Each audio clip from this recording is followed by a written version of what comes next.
humanity from cavemen to the height of the Roman Empire, but then they stepped back to see how humans would do on their own. This brought the Dark Ages for 5 centuries, so TAB came back and brought the Renaissance, Enlightenment, and Scientific Revolution. In 1910 they left again, but in just 50 years humanity brought 2 world wars, the Depression, Fascism, the Holocaust, and the Missile Crisis. TAB decided to never give humanity free will again.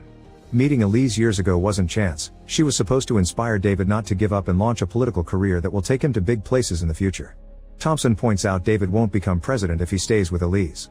However, David still believes in the fate created by making his own choices and chooses her, so Thompson opens the gate and lets him go.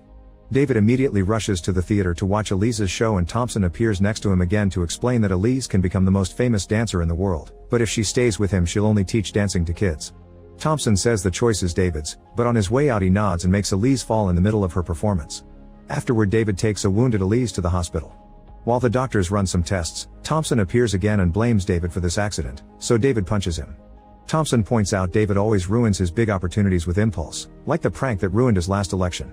It seems Elise brings out this reckless side of his. Tonight it's just a leg sprain, but next time it may take away the only thing she ever cared about. After Thompson leaves, David checks on Elise and confirms it's just a sprain, so she should be better in around a month. David then hugs her before saying he needs to make a few phone calls, but he actually leaves the hospital and doesn't contact her again. 11 months later, David is leading the popularity polls. One morning Charlie brings him the newspaper with important news. Elise is back with her ex and they'll get married in a week. David is upset and tries to ignore it, but a few days later he's approached by Harry, who says Thompson lied about Elise bringing out his reckless side. In fact, Elise would help David feel fulfilled in life, so he wouldn't feel the need to fill his emotional void with a loving crowd and dreams of the White House. The deaths of his brother and father had been sacrifices by TAB to push David into the successful man he's today. David wants to choose Elise again, but